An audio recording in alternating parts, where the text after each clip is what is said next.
aqui na configuração. Faltava-nos ver como é que se configura o eBGP e aquela história do BGP poder ter vários poderes, não escolher o caminho mais curto. Portanto, antes, estamos a pensar no BGP como um protocolo normal de distance vector, em vez de enviar distâncias, envia caminhos, por isso chama-se path vector. Okay? Portanto, não há um Dijkstra a correr, não sabemos a topologia, a única coisa que fazemos é enviar a nossa melhor rota para um prefixo para os nossos vizinhos e os nossos vizinhos podem receber de nós e de mais outros vizinhos e depois escolhem por sua vez outra vez a melhor e enviam. Sendo que essa melhor, para já, estamos a pensar como é que tem o menor AS path. Já vamos ver que existem outras coisas para dizer o que é a melhor rota. Mas só a melhor é que é enviada. Dois tipos de vizinhos, também já tínhamos visto. Os vizinhos externos, que são realmente os importantes aqui, quando estamos a falar de encaminhamento puro e duro. Hoje já vamos ver nos service providers que o BGP pode ser usado não para anunciar prefixos IPv4 ou IPv6, mas pode ser usado para anunciar outras famílias de endereços, coisas que nem são endereços IP. E aí nem sequer existe bem este eBGP, é tudo IBGP. Aqui temos o eBGP para dar os meus prefixos públicos para os outros AS e depois tenho então o IBGP para propagar isso para dentro do meu Autonomous System. Então como é que se configura isto? Preciso de dizer que quero usar BGP, portanto ativar o processo do BGP. Okay? No SYS quer fazer router BGP e pôr aqui o Autonomous System Number. No caso do NVDUE é parecido. NV set router BGP Autonomous System 65010. Reparem que por aqui nos nossos nos outros protocolos no ISS e no OSPF, no NVDUE nós tínhamos que pôr sempre aqui o VRF default. Aqui no BGP não é necessário. Este comando também poderia ter aqui o VRF default. E, por exemplo, no exercício que nós vamos fazer na prática é um bocado indiferente.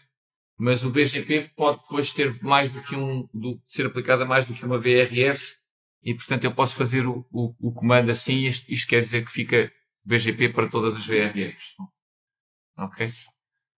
Depois aqui já leva o VRF default quando eu quero dizer que vizinhanças é que eu quero fazer numa determinada VRF.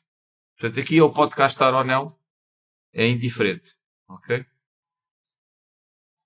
Aqui, em vez de ser só o número, também leva ao número do AS, mas com o comando Autonomous System. E o BGP tem o Router ID também aqui. Na Cisco não colocamos. Este Router ID é a mesma filosofia do OSPF, ou seja, tem um formato de um IP, mas não é um IP. É só para identificar quando eu vejo na tabela de vizinhos e por aí fora que é aquele vizinho. Mas não é com o ID que eu depois coloco aqui, que eu faço as vizinhanças. Eu faço as vizinhanças com um IP mesmo do vizinho com o qual eu quero fazer. Por exemplo, aqui eu quero fazer uma vizinhança com este vizinho, que deu o IP 10.1.1.2, então é isso que eu vou meter aqui. Okay? Como é externa, no caso da Cisco, ele vê logo aqui pelo Remote AS ser diferente. No caso do NVDUE, também temos aqui o Remote AS, que é diferente, mas é preciso fazer este comando também a dizer que ele é external. Depois vai haver um equivalente para o IBGP, em que em vez de ser external, ali vai ser type internal. Mas é preciso fazer nos dois casos. É preciso fazer aquele segundo comando para dizer se é interno ou se é externo. Não basta só pôr ali o Remote AS. Ele não vê só pelo Remote AS diferente.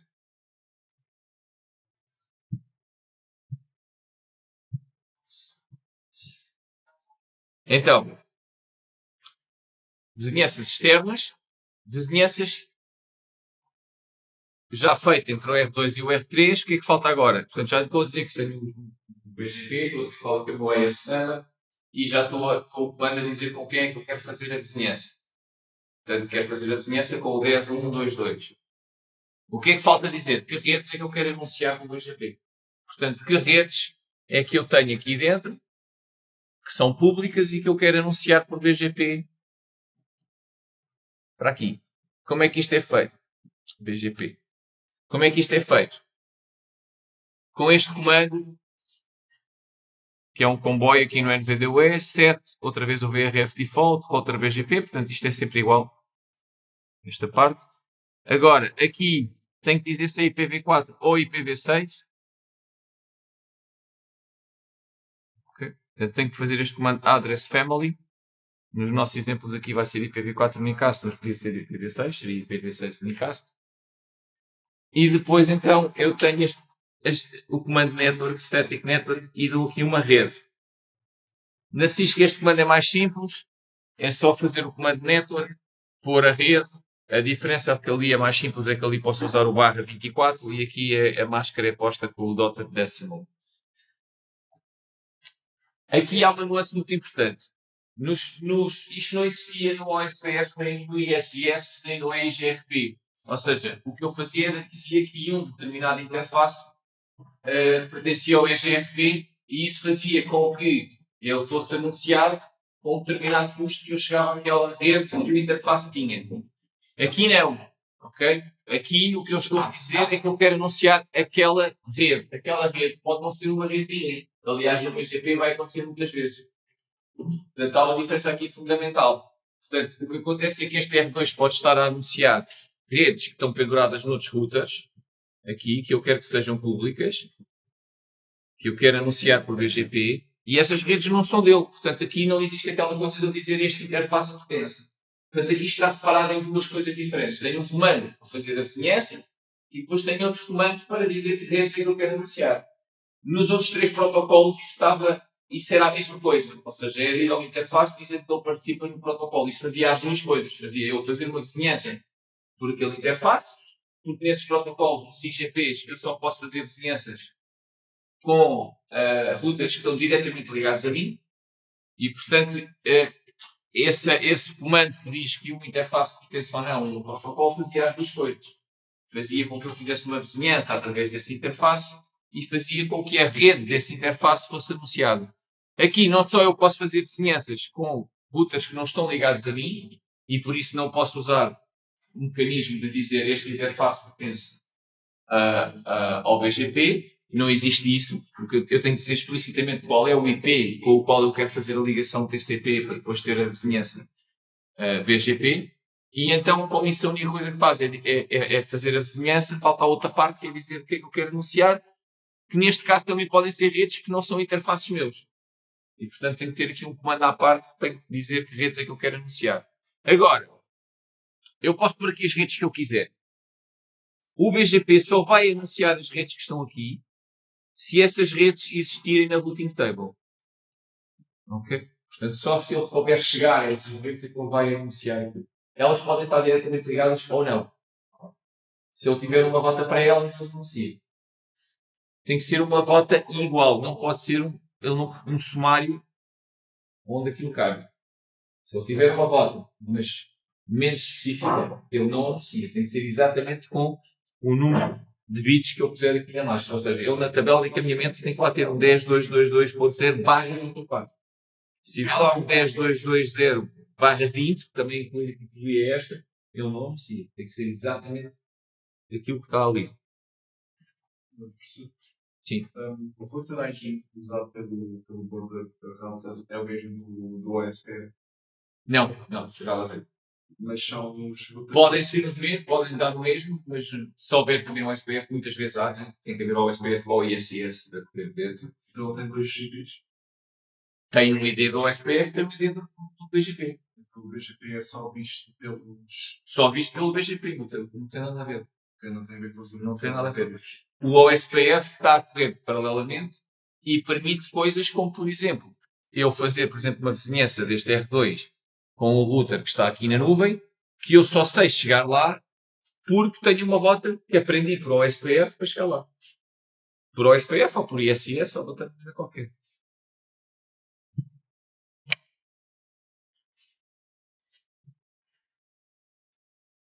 Ok, portanto isto é importante. Qualquer rede que eu coloque aqui, se a rede não existir, não é anunciado. Okay? Portanto, ele vai à procura na routing table se ela existe, mas não, se não existir, não vai enviar. Por exemplo, aqui, ele não vai dar erro aqui, mas reparem que se eu puser aqui isto não é um endereço de uma rede, é um endereço de um host. E, portanto, ele não vai anunciar aquela rede porque aquela rede não existe. Aquilo nem sequer é um endereço de rede. Okay. Uma hipótese que eu tenho é pôr ali uma rede que não existe, mas eu tenho subnets dessa, para fazer um sumário. Ok? Então como é que eu posso fazer um sumário aqui? Eu posso colocar aqui o sumário, só que lá está, ele vai à tabela de encaminhamento e não tem lá o sumário com aquela máscara. Não tem lá o sumário com aquela máscara, não vai anunciar nada. No entanto, se eu criar a rota default, okay? Lembram-se que para o Black Hole, que é o que os sumários fazem até, os protocolos que têm um comando específico para fazer sumários, como por exemplo o SPF fazem esta rota automaticamente. Aqui eu faço eu à mão, estão a ver? Vocês criam a rota com o Black Hole para o sumário e depois então, como esta rota já passa a existir na tabela de encaminhamento, ele já anuncia. Portanto, se eu quiser fazer um sumário, tiver 3 ou 4 redes específicas, penso num sumário, faço o comando da network para o BGP anunciar com o sumário e depois tenho que criar a rota a apontar para o null zero ou para o black hole aqui, com o sumário para ela ser anunciada. Porque senão, ele, apesar de ter lá, imaginem que eu ponho este e ele depois lá na tabela de encaminhamento tem subnets disto, por exemplo, a 20/24. Ele não anuncia. Eu estou a mandar, ele só anunciar se estivesse lá mesmo isto. Tem lá esta, que é uma subnet desta, mas ele não anuncia. Então, se eu quiser fazer isto, imaginem que depois tinha mais, não é? Tinha aqui 168.3/0 e aqui uma data delas, e queria fazer só um sumário disto, fazia isto. Crio aqui uma rota para o sumário e depois então digo para anunciar, porque aqui ele já vai anunciar, porque esta rota já vai estar lá na tabela de encaminhamento. E portanto, isto é como eu posso fazer um sumário no NVDOE, no BGP. Na Cisco também posso fazer uma coisa do género, com uma rota estática e depois o comando network, mas existe também um comando específico em que ele faz isso para mim, que é o summary only no BGP. Summary only e depois metes um sumário e ele sozinho faz a rota. Okay? Não existe isto aqui. Porquê? Porque no NVDOE, lá está, depois para poder haver as APIs e aquilo ser o mais automatizado possível, eles tentam manter tentam que as coisas não tenham variações, vão perceber? Na Cisco existem as duas maneiras de fazer, aqui normalmente nunca existem duas maneiras de fazer, só existe uma. Que é para depois usar outros, como eu posso usar N coisas, né? Por exemplo, para configurar BGP posso usar o NVDOE, que é o que está aqui nos slides, mas posso usar o VTYSH, que serve só para configurar routing, tem comandos mais parecidos que a Cisco. Posso usar a API do NVDOE, faço um script Python e envio a configuração para lá. Posso usar RESTconf, posso usar uma data de coisas. Então convém que as coisas vejam feitas só de uma maneira. E sempre que eu quero fazer sumários no Cumulus Linux, a maneira é criar a rota estática com o Black Hole e depois dizer que quero anunciar essa rota com o comando network, ou seja no NVDOE, seja no VTSH, seja no API, seja o que for. Agora, considerações aqui. Isto era tudo. O que é que nós vimos? Como é que se liga ao BGP? Fazer uma vizinhança externa. Porque a vizinhança externa não tem grande ciência. Porquê? Porque a vizinhança externa, a única coisa com que eu posso fazer a vizinhança numa vizinhança externa é com o IP do interface aqui da outra ponta. Porquê? Porque eu não sei mais nada. Eu não conheço, por exemplo, este loopback aqui, do R5. Não tenho maneira de conhecer. Como é que eu poderia conhecer aquele loopback? Eu não sei chegar àquela rede. Eu do R5, a única coisa que eu conheço, a única rede do R5 que eu conheço é esta rede deste link, porque eu também a tenho, diretamente ligada a mim. Portanto, a única rede que eu conheço do R5 é a rede aqui deste link. Não conheço mais nada ali. Mas se for interna, há um IGP que quer ali dentro, certo? Um ISIS, um OSPF, um EGRP, um protocolo desses pode estar a correr dentro do meu Autonomous System. E, portanto, este R3 conhece várias coisas deste R4. Não conhece só a rede deste link. Obviamente vai conhecer a rede deste link, tem o 10. Este IP aqui é o IP deste interface, o 10772. Portanto, eu conheço esta rede, a 1077. Eu sou o ponto 1, este é o ponto 2. Eu conheço esta rede, mas se eu tiver o OSPF, se eu tiver aqui, por exemplo, um loopback, eu também posso conhecer este loopback. Certo? E até posso conhecer o IP desta interface aqui. E até posso conhecer o IP desta interface aqui. Dependendo se este interface está no OSPF ou não, ou no ISIS. Então, eu tenho mais do que uma possibilidade para fazer a vizinhança. Quer dizer que eu não estou limitado a fazer a vizinhança com este IP, com o 107772. Ok? Que é o que está aqui. Aqui neste caso está feito com o 7772. Estão a ver? 7772, mesmo AES que o meu, isto é IBGP. Aqui, 772, mesmo AES que o meu, type internal. Portanto, estes dois comandos estão a fazer aquela vizinhança. E isto é uma vizinhança IBGP. Aqui é ligar o router OSP, o BGP. Aqui é dar o router ID do BGP. E agora temos a vizinhança externa, que essa sim não tem outra hipótese senão usar o 10112. E cá está, estou a fazer com o 10112, neste caso é externo. E o remote AS é diferente. Depois, aqui está a ser enviada um sumário, estão a ver, está a ser criado uma rota com o nulo 0, para depois ela poder ser anunciada aqui. E eu vou anunciar esta, que é um sumário aqui de dentro, é um sumário de redes daqui, é um sumário aqui disto. E depois vou anunciar o 10222, que é a rede aqui deste link. Por acaso isto é um bocado pateta, porque normalmente a gente não quer anunciar por BGP links. Não há grande vantagem nisso. Temos que anunciar as redes dos utilizadores que vão ser públicas, que eu quero que o outro AS saiba. Ok, mas está aqui só para ver os dois casos. Portanto, aqui neste caso, há um comando a mais que tem que ser feito, que é dizer que estou a usar IPv4 e não IPv6. Ok, e depois crio então aqui, como estava no slide anterior, a rota do sumário, se ela não seria anunciada porque não existia na tabela de encaminhamento.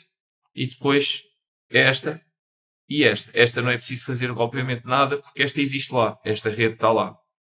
Ela até está diretamente ligada àquele router, portanto ela está lá na tabela de encaminhamento e ele vai anunciar aquilo.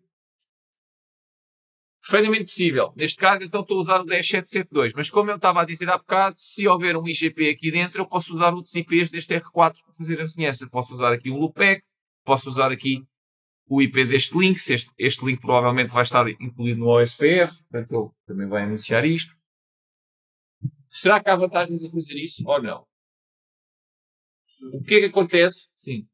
O internal data do BGP é o router do mesmo AS que o meu, e é os routers que precisam de saber as rotas que eu aprendo por BGP. Ou os routers que têm redes, que são para ser anunciados para fora. Por exemplo, normalmente muitas vezes são os routers onde estão as gateways dos utilizadores ou as gateways dos servidores que têm IPs públicos. Portanto, o router que é a gateway de um servidor que tem um IP público, por exemplo, esse IP público é para ser anunciado por BGP, esse router pode não ser o router que está mesmo ligado ao ISP, esse router vai ter que ter uma sessão IBGP com o que está mesmo ligado ao ISP. Então, se eu usar o link aqui, que era o que estava no slide, o 10772, lembram-se que eu disse que o BGP faz vizinhança usando TCP. Ou seja, faz uma ligação TCP e é através dessa ligação TCP que faz a troca dos anúncios das rotas. Se este link for abaixo, o que é que acontece? Este IP 10772 torna-se unreachable. O IP foi abaixo, o link foi abaixo, não existe, eu não consigo chegar àquele IP. Isto quer dizer o quê? Esta sessão BGP vai morrer. No entanto, eu tenho um caminho para o R4 por aqui. Ou aqui na nuvem, eventualmente até outros. Pode haver aqui toda uma topologia e eu consigo na mesma chegar ao R4. Então não há motivo para isto ir abaixo, só porque este link aqui, direto meu para ele, foi abaixo. Eu posso continuar na mesma. Imaginem que eu tenho aqui redes para anunciar. Ele pode continuar na mesma a anunciar redes, até porque está caminhos para cá chegar às redes na mesma. Okay? E também as redes que eu estou a aprender do ISP1, também não há motivo para ir para o R4 deixar de saber, porque também ainda tem caminhos aqui para chegar, por exemplo, ao R3 e sair para lá. Ok? Então, o que é que se faz? Normalmente usa-se o loopback aqui do R4. Um loopback, se fosse assim, não entendeu é só lá um loopback. Pode ter vários IPs. Okay? Qual é a vantagem de usar o loopback? Se eu usar este link, tenho o mesmo problema. Se falha este link, acabou.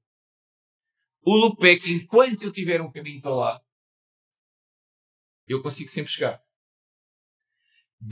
Qual é que é a catch aqui? Se eu tenho então aqui um loopback, imagina que eu dou aqui um IP que é o 10444, aqui ao F4.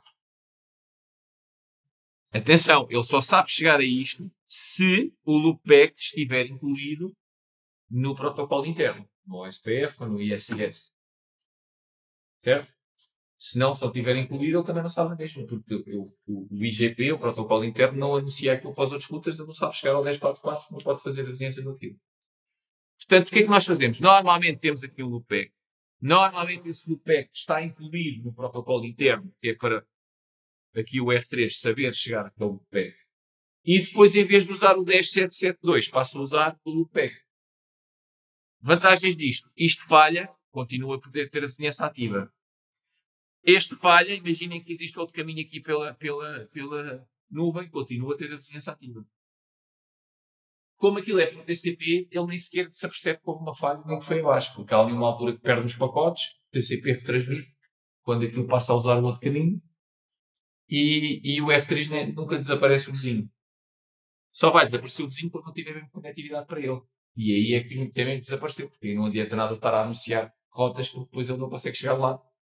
Não consegue chegar lá a essas rotas.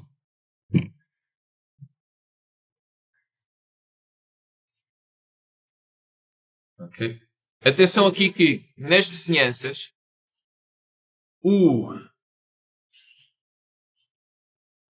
quando ele cria um pacote BGP,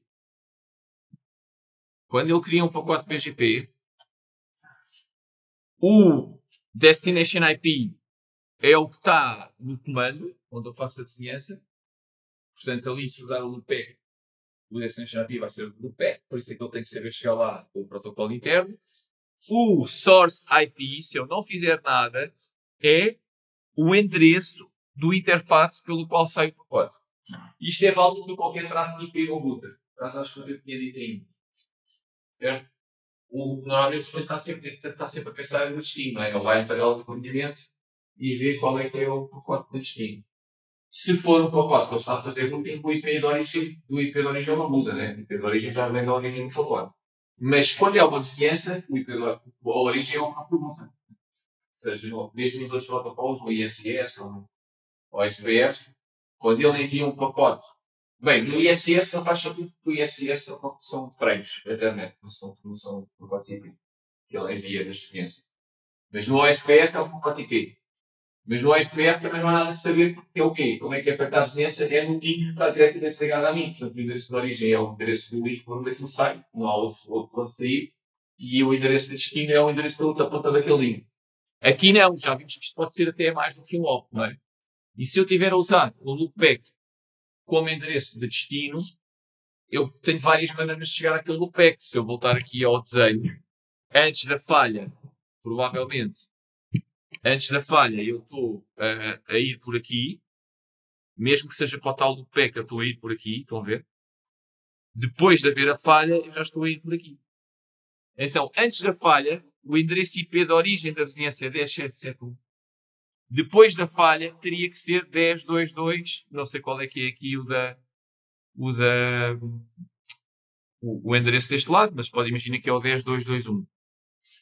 Certo?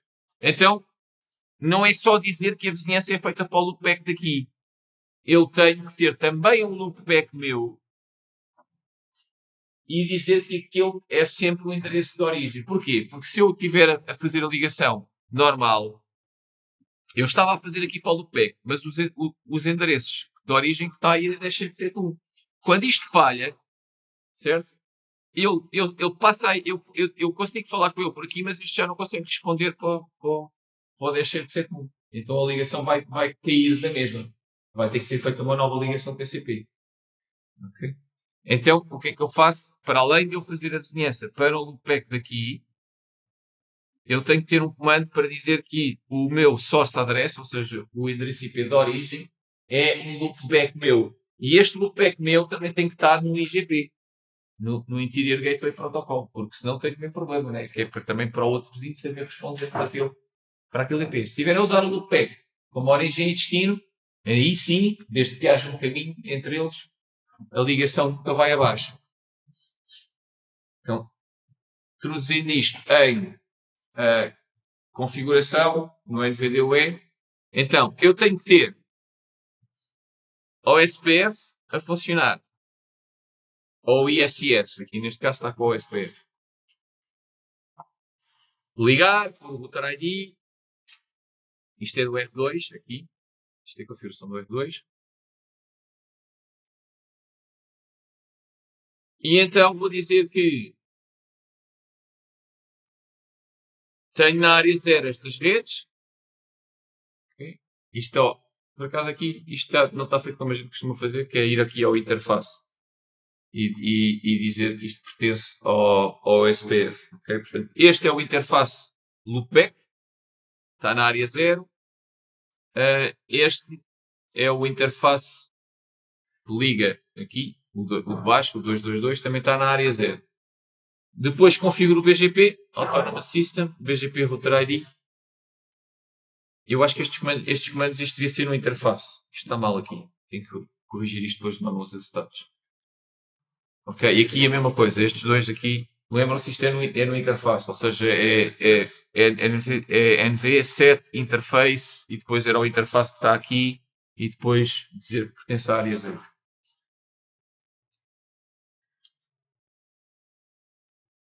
Então tenho os loopbacks nos dois lados, aqui este e aqui este. Em ambos os casos eles estão postos no OSPF. Ok? Na área 0. Reparem que estes são vizinhos do mesmo AS. Isto está no AS 65020. Então, eles estão no OSPF, ou podiam estar no ISS, e fazem parte. Portanto, quer dizer que o R2 sabe chegar ao 3333 e o R3 sabe chegar ao 2222. Ok? Configura então o BGP com que vizinhanças? A externa, que é o R2 que está a fazer, tem que ser com o 172.16, que é o do link. Ok? Não há aqui nada que eu possa fazer. E é external. Aqui a mesma coisa. O R3 também tem uma vizinhança externa e só pode fazer com o IP do link externo, que é este daqui. Ele não conhece mais nada, nem pode conhecer. Porque não existe um protocolo interno ali entre aqueles dois.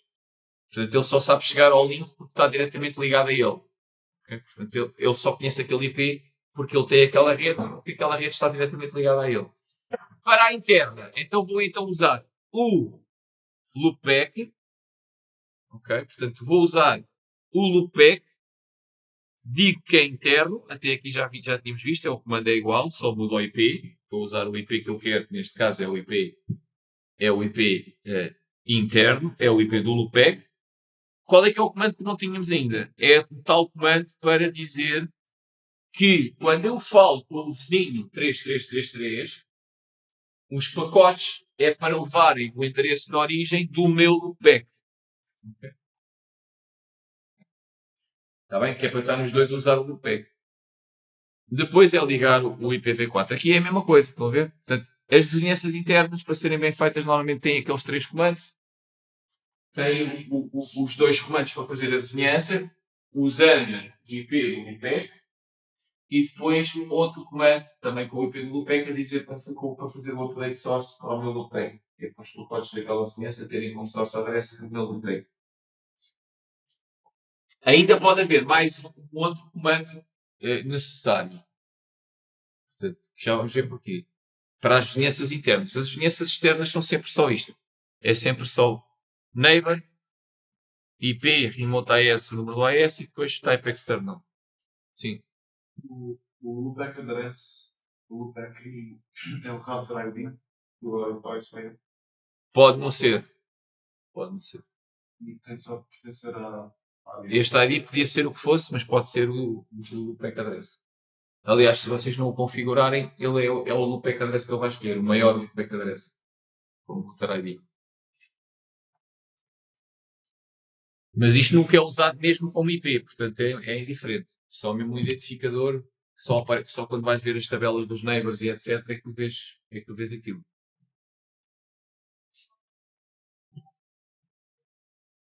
Pronto. Outra questão que existe no BGP que não existe nos outros protocolos. Há esta que tivemos a ver, que é poder fazer vizinhanças que não estão on-wall. A vizinhança usar TCP, portanto até deve usar os loopbacks para ser mais estável assim. Outra questão é que isto é para ser routing entre AS. Então o que é que acontece? Quando eu aprendo uma rota aqui,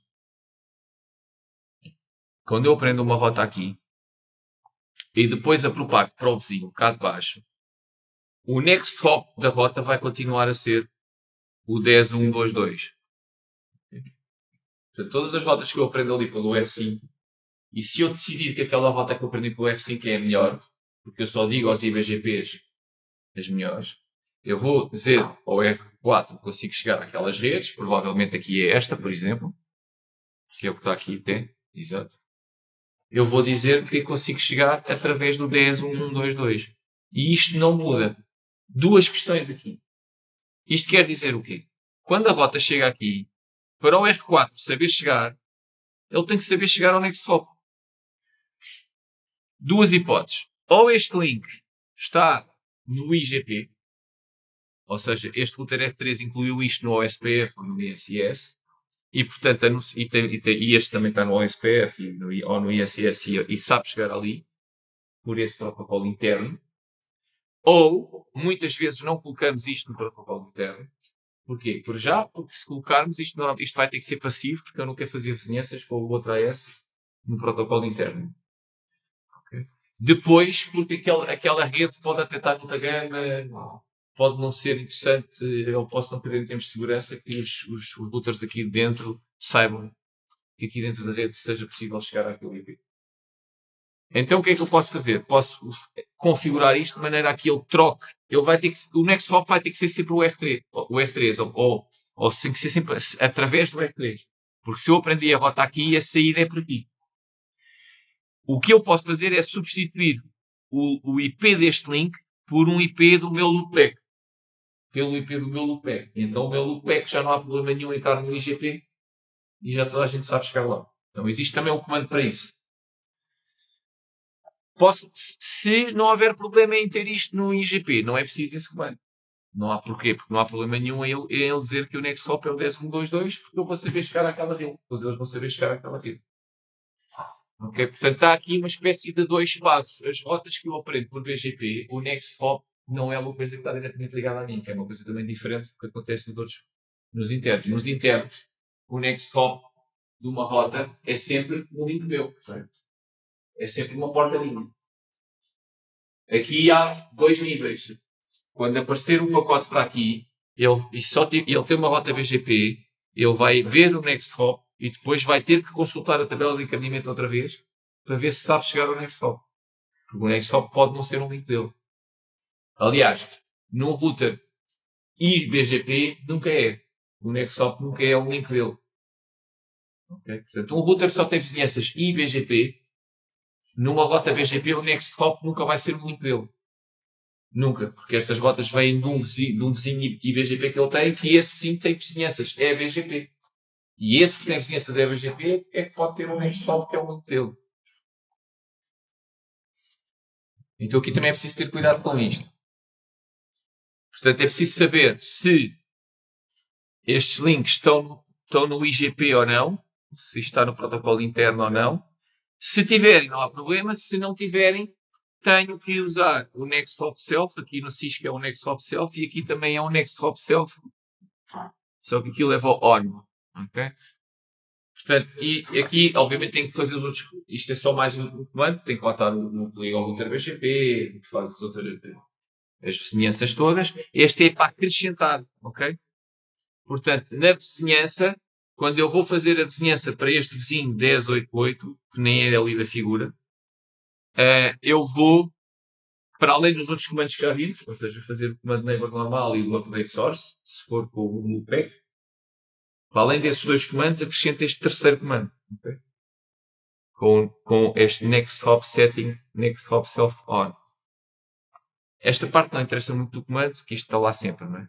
Se é IPv4 ou IPv6, assim como esta parte também é sempre igual. E portanto há três comandos neighbor. Há o comando neighbor normal com o IS, depois há o outro a dizer que é o type internal, depois pode haver o outro a dizer que é o update source for loopback, e pode haver este a dizer que é o next hop self.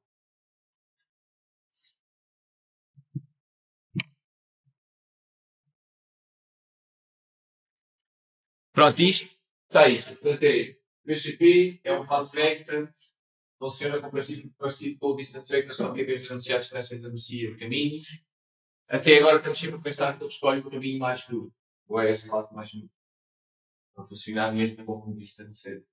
Configurar é ligar o routing, e depois existem estas nuances de as vizinhanças poderem ser feitas não com vizinhos diretamente ligados, e portanto poder ser interessante usar o loopback address, desde que o loopback address esteja no IGP e que eu saiba chegar lá, pôr o update source, isto para ter a vizinhança o mais estável e BGP o mais estável possível, e depois a questão de o next hop numa rota BGP poder não ser um link que está diretamente ligado a mim, e portanto eu tenho que ter a certeza de sei chegar a esse next hop.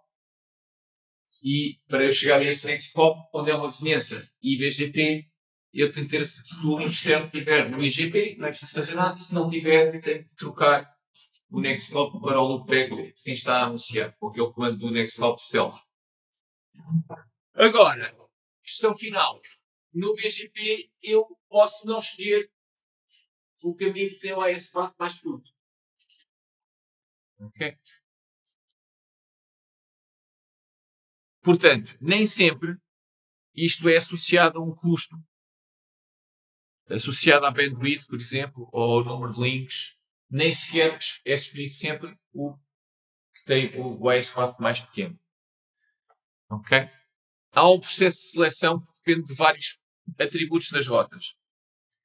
E só a melhor é que é anunciada para os vizinhos. Isto também é importante. Portanto, um router que está a fazer sessões EBGP com mais de um vizinho pode receber duas rotas para o mesmo prefixo.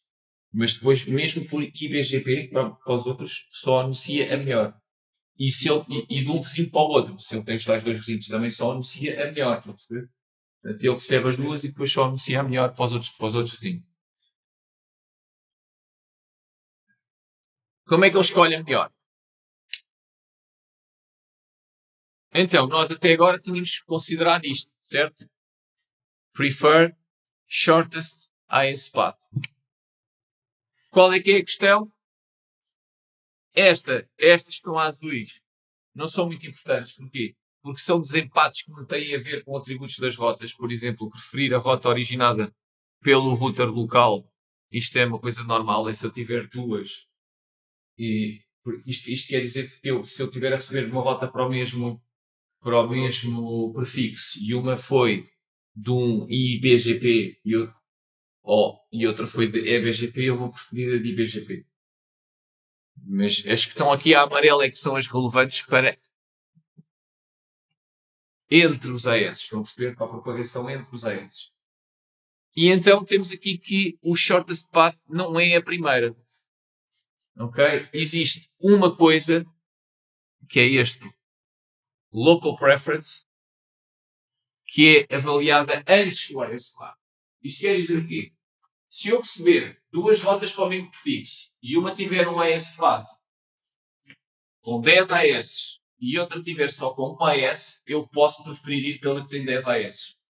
Porque eu posso ter uma local preference maior. Okay? E então eu vou decidir ir pela... Portanto, na verdade, no BGP, com aquele local preference, eu posso decidir por onde é que eu quero ir. Ponto final, parágrafo. Portanto, se eu decidir que quero ir sempre por aquele vizinho, eu vou sempre por aquele vizinho. ponho em todas as rotas que eu receber daquele vizinho, ponho uma local preference maior, estão a perceber? E então ele nem sequer vai olhar para esse lado. Se eu tenho prefixo por aquele vizinho, é por aquele vizinho que eu vou.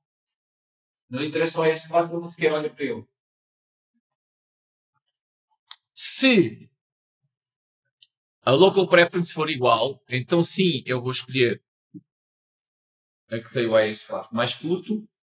E depois ainda existe aqui uma terceira coisa que eu posso mexer, que é para ligação quando eu tenho duas ligações ao mesmo AS. Porquê? Porque se eu tiver duas ligações ao mesmo AS, com duas routers, o que é que acontece? Em termos da AS path, em princípio isto vai ser igual, porque eu estou a receber os prefixos do mesmo AS, não perceber? Portanto, em termos da AS path, isto vai ser igual, tanto o que eu recebo por aqui como o que eu recebo por aqui, porque isto é do mesmo vizinho, do mesmo AS. No entanto, eu posso querer controlar, ok? Se eu quero receber o tráfego por este router ou por este router. Receber. O MED é receber, porque é uma coisa que eu influencio naquilo que eu anuncio. Chama-se Multi-Exit Discriminator por causa disto, que é, se eu tenho mais do que uma saída para o mesmo AS, eu posso tentar influenciar como é que o outro AS envia coisas para mim. Ok? Aí, à partida, isto vai ser igual, e então ele vai eventualmente decidir, o de cima vai decidir através do MED, e eu vou poder manipular se ele vem para mim por aqui ou se vem para mim do outro lado. Então, primeiras coisas aqui. Local Preference serve sobretudo para eu definir como é que eu saio do OS. Saio do OS, ou seja, o Local Preference é um atributo em que eu estou a receber uma rota, ok? Eu estou a receber uma rota neste sentido, eu aplico uma Local Preference ao que está a entrar em mim, ok? Eu sou o vermelho. Portanto, ao que está inbound, eu vou atribuir ao que está inbound uma local preference. Se eu estou a atribuir a local preference ao anúncio de uma rota que me é feita, o que isto vai afetar é como eu escolho ir para aqueles prefixos. Portanto, isto vai afetar o tráfego de saída daqui. Portanto, é aplicado na entrada e afeta o tráfego de saída. Ou seja, é aplicado a anúncios que eu recebo, certo? E vai afetar como é que eu saio. Porque se eu tiver isto em dois AS diferentes, recebo dos dois anúncios, meto uma local preference melhor aqui e uma local preference pior aqui, quer dizer que eu vou sair pela seta verde. Se for para o mesmo prefixo, estão a perceber? Imaginando que ambos me estão a anunciar aquele prefixo. Portanto, eu tenho duas hipóteses, ou vou pela direita ou vou pela esquerda. Sempre vou pela esquerda porque pus uma local preference melhor quando recebi os anúncios dessa rota aí. Independentemente se o AS BAT era melhor ou não. Portanto, esta primeira serve para decidir como é que eu saio do meu Autonomous System. Portanto, isto serve para eu controlar o meu outbound interface. Portanto, como é que eu saio para um determinado prefixo. O ISPath é igual. Portanto, eu vou preferir, se o local preference for a mesma, eu vou preferir sair de um lado para o outro, mas eu já não estou a controlar nada. Eu estou a decidir de acordo com o que aquilo trazia. Portanto, vou pelo que trazia o ISPath mais pequeno, certo? Normalmente eu também posso, no BGP, eu também posso manipular o ISPath artificialmente. Ou seja, um IS, em vez de pôr o número dele lá uma vez, pode pôr lá 10 vezes o número dele. O que é que eu estou a tentar fazer com isto? Se eu puser 10 vezes o meu IS, quando eu anuncio para um vizinho, é porque eu quero evitar receber tráfego dele por mim. Porquê? Porque se ele não mexer na local preference, ele vai decidir pelo ISPath, certo? Se eu mandar um ISPath muito longo, em princípio ele não vai decidir vir por mim. Portanto, eu posso tentar manipular isto, mas aqui é para tentar influenciar o meu tráfego de inbound. Ou seja, tentar influenciar qual é o inbound interface por onde chega tráfego. para determinadas redes. Ok? São redes minhas, certo? Eu posso vender isto para todas as minhas redes ou para alguma. Então aqui é ao contrário. Portanto, eu aqui, o que é que eu estou a fazer? Neste caso, eu tenho os dois vizinhos e neste caso eu quero não enviar, mas sim receber para uma rede que eu estou a anunciar. Portanto, eu vou anunciar uma rede. Portanto, neste caso, eu vou aplicar nas coisas que eu anuncio. Nas coisas que eu anuncio, é ao contrário. O local preference é aplicado às coisas que me anunciam a mim. Portanto, aos anúncios que eu recebo. Que é para influenciar como é que eu depois vou para esses prefixos. Portanto, não confundem anúncios com o tráfego. O tráfego vai no sentido contrário dos anúncios. Portanto, o tráfego para uma rede vem no sentido contrário do anúncio que eu recebi para essa rede. Se eu recebo o anúncio de uma rede do meu vizinho B, eu vou para essa rede. Quando vou para o anúncio vem de B para A, quando eu vou para a rede vai de A para B. Não é? Com a AS-Path é o contrário. É as minhas redes, eu tenho aqui redes minhas, do AS vermelho, e eu vou anunciá-las com o AS-Path grande, alterado. Por aqui e aqui com o normal. Isto é para tentar o quê? Estou a tentar que o tráfego venha sempre por aqui. Ou seja, o tráfego para estas redes venha sempre por este AS. Porque este também conhece e depois vai propagar para cima. Mas todos eles vão preferir este porque tem um AS path menor. Problema.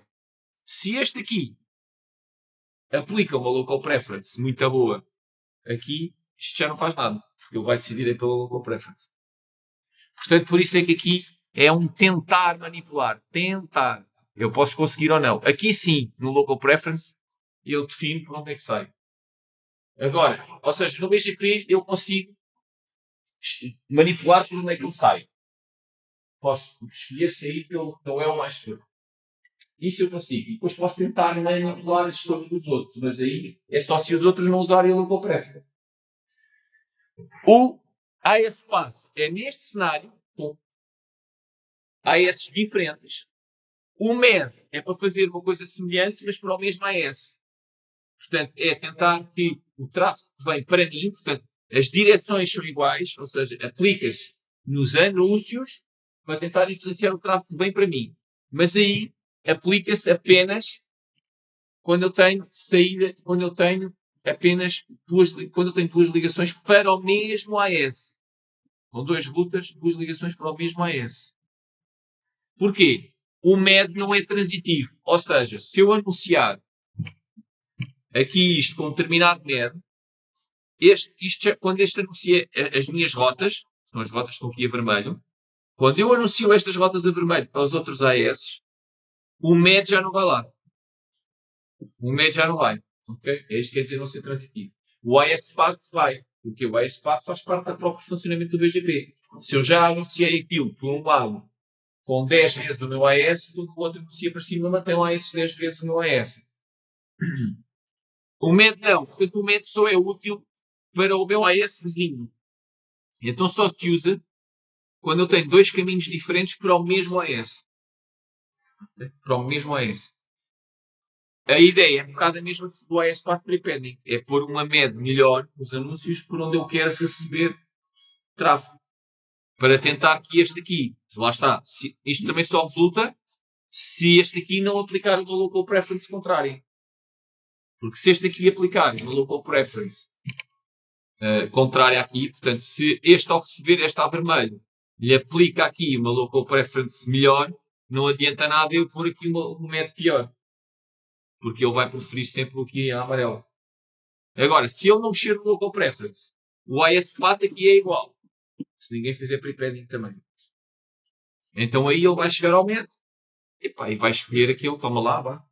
Vou lá a bicicleta, porque eu, entre isto que é tudo igual, vou escolher o teu melhor MED e eu vou te enviar isto por aí, que era o que tu querias. Ok? Pronto. Então estas três coisas são usadas para tentar manipular como é que eu consigo como é que eu consigo, é para tentar manipular como é que eu consigo fazer,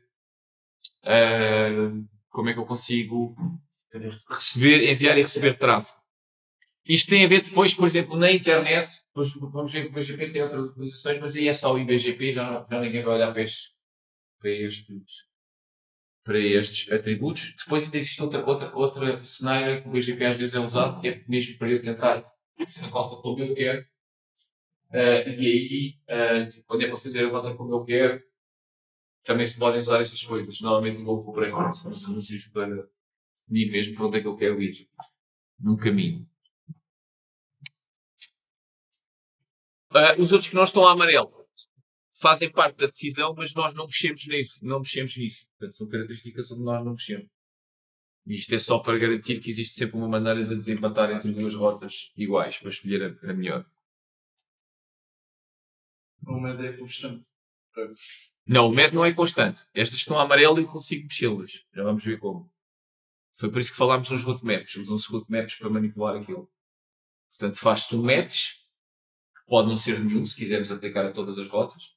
Se quisermos a algumas, fazemos um match com uma preference list ou com uma ACL para as redes que queremos que tenham aquela métrica, ou queremos que seja anunciado por aquela métrica, ou que queremos pôr pelo local preference quando recebemos.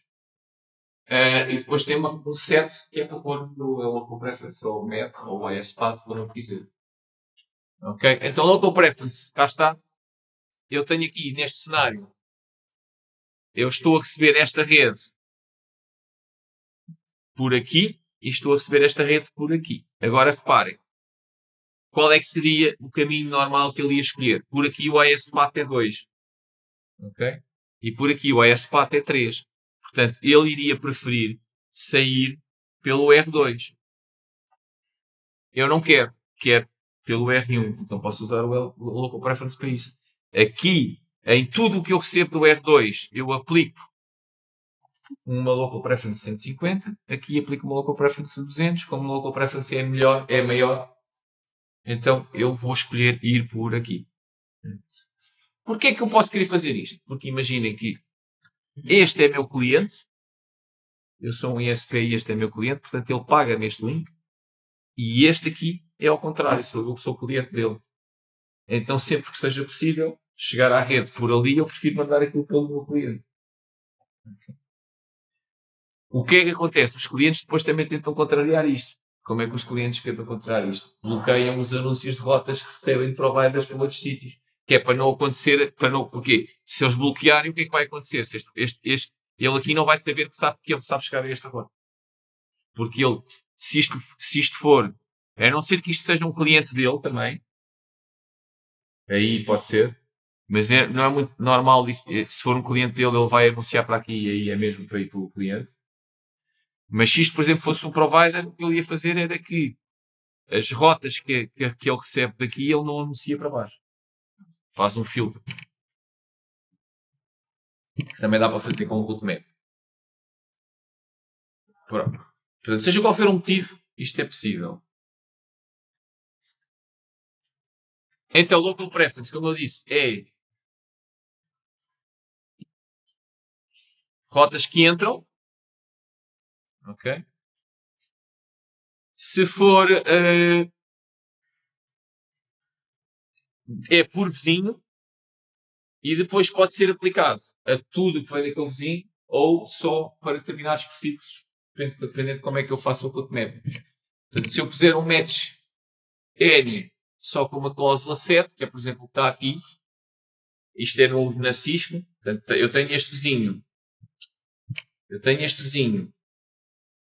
e o que é que eu estou a fazer aqui? Reparem que não há match. Como não há match, é tudo. Isto permite, tudo o que vem daquele vizinho, eu meto uma preference 150. No NVDO é semelhante. Então aqui, configuração do BGP são estas três linhas. Portanto, Autonomous System, o Router ID e dizer que é para fazer com o IPv4. E depois então vou fazer o rootmap, como vimos na aula passada. Policy Rootmap RM7LP permite. E depois, nesta mesma sequência, faz o set Local Preference 150. Portanto, é aplicado a todos. E depois, na vizinhança, externa, isto é sempre na vizinhança externa, nunca é na vizinhança interna. Ou seja, na vizinhança interna nunca manipulamos atributos, sempre nas externas. Então aqui, para este vizinho, então eu vou dizer que vou aplicar. O que é importante aqui? Local preference é inbound, é o que aos anúncios que eu recebo. E depois é dizer qual é o bootmap que eu vou aplicar. O caso do IS Path Prepending, como é que eu faço? Lá está, eu tinha mostrado há bocado. Portanto, aqui é quando eu tenho, é para vários AS, 2 AS diferentes, e eu quero receber pelas setas verdes. Okay? Portanto, eu quero que todas as redes que o 6510 me anuncia e o 6530 me anuncia, que ambos me anunciam, eu quero tentar receber. O que isto é o contrário, desculpa. As minhas redes, que eu estou a anunciar para ambos, as minhas redes, eu vou anunciar para ambos, portanto, isto é aplicado em outbound, portanto, isto é aplicado nos anúncios que eu faço aqui. No anúncio que eu faço aqui, eu aqui vou fazer um anúncio normal e aqui vou pôr o meu AS. Neste caso do exemplo, são 3 vezes. Vou pôr aqui o meu AS 3 vezes. Porquê? Para fazer com que mesmo daqui que tem 3 AS, eu prefiro eles venham por aqui e não por aqui.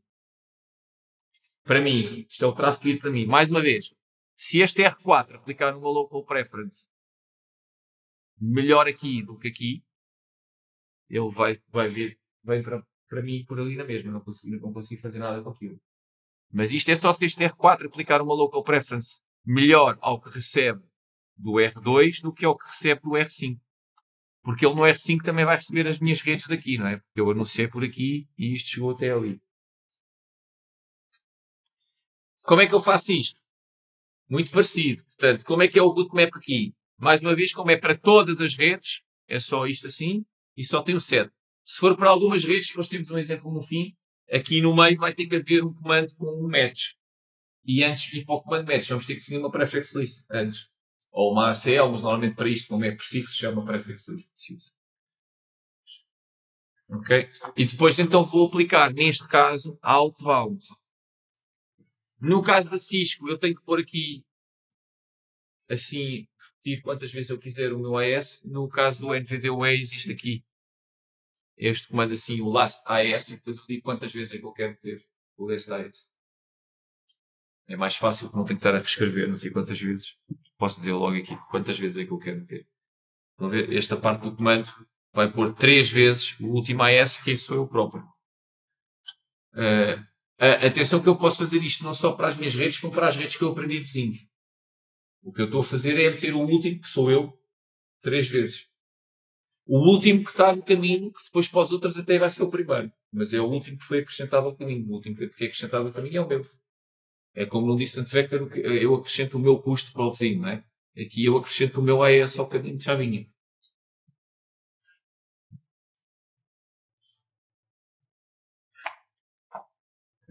O MED, estão a ver, para o mesmo AS. Mesmo AS aqui. Porquê? Porque se fosse no caso anterior, não adianta nada ele estar a mandar um MED melhor. Não adianta nada eu estar a enviar um MED melhor por aqui do que eu envio por aqui. Porquê? Porque o MED morre aqui. Ele depois já não anuncia o MED para os outros. Não é transitivo. Então aqui é quando eu tenho nos dois, o que eu posso fazer é anunciar o MED. Aqui é ao contrário, é o mais baixo que é melhor, ao contrário do Local Preference. Eu vou anunciar um melhor por aqui do que eu vou anunciar por aqui, para tentar que ele prefira vir para os meus prefixos que eu estou a anunciar, sejam meus ou porque eu aprendi de outro sítio, mas que deste AS eu quero receber o tráfego todo por este link. E então ponho o MED melhor no link onde eu quero receber o tráfego. Então vamos fazer um exemplo do MED e aqui sim vamos fazer com as redes diferentes, que é para termos um exemplo do bootmap com matches. Portanto, o que é que queremos fazer ali? Nós queremos, para aquelas redes, para a rede 24, portanto 192, 168, 24, nós queremos receber pelo de baixo. Vão ver? Portanto, eu quero receber pelo de baixo. A minha ideia é, para esta rede, Eu vou mandar um MED melhor aqui, portanto eu quero receber o tráfego. Para esta rede eu quero receber o tráfego por aqui. Para as outras duas, quero receber por cima. Para fazer o load balancing. Okay? Já tenho duas ligações, estão a perceber? Vou pôr, imaginem que tinha 4 redes, podia fazer duas para cada lado. Qualquer coisa do género. Então como é que eu vou fazer? Isto é o router 1, que é o de cima. Então temos a configuração do BGP normal, fazer as vizinhanças. A vizinhança aqui é para o R2, está a usar o loopback, vão ver? Não está ligado diretamente ao R2, está ligado através do R3, mas pode fazer uma vizinhança interna com o R2. Pode fazer uma vizinhança interna com o R2. Portanto, esta parte aqui. Depois faz uma vizinhança com o R3, que é o outro que está no mesmo AS também. Também usa o loopback ali.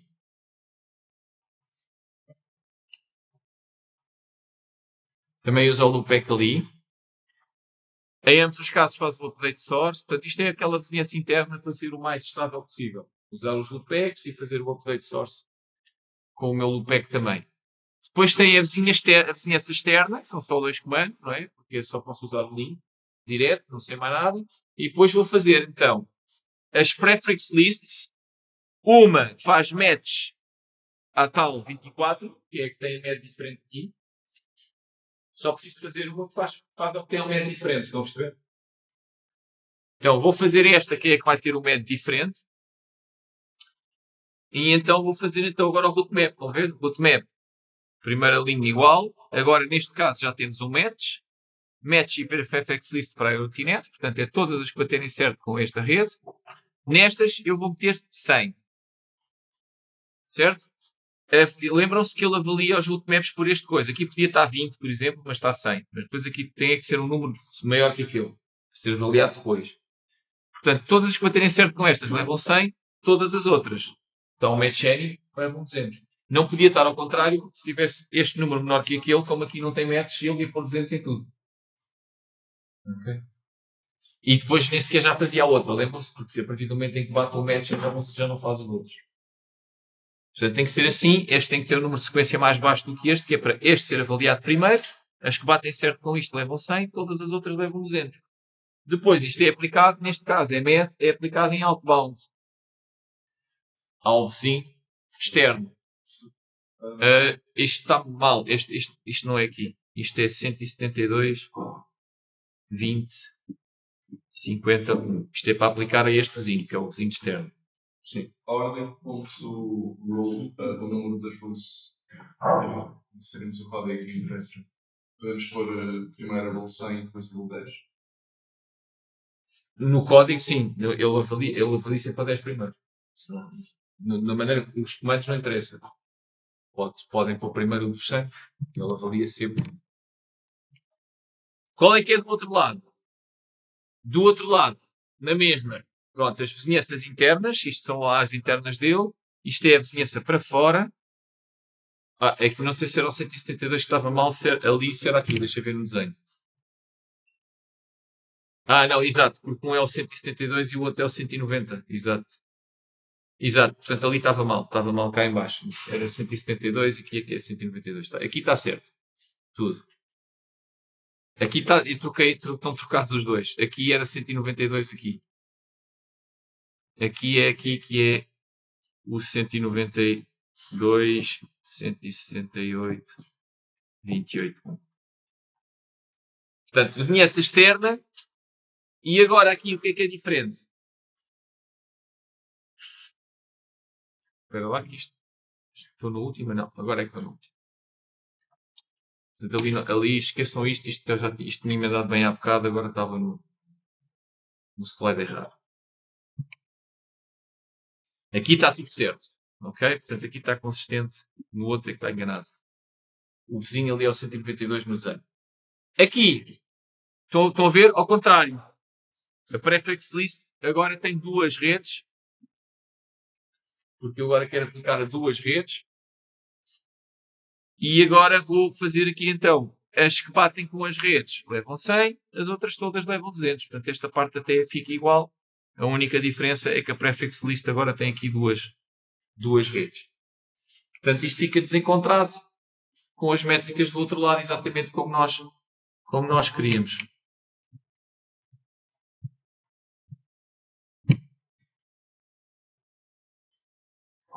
Pronto.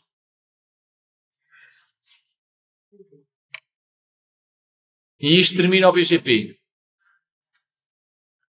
Agora, e termina esta visão mais pormenorizada de configuração de protocolos na cadeia.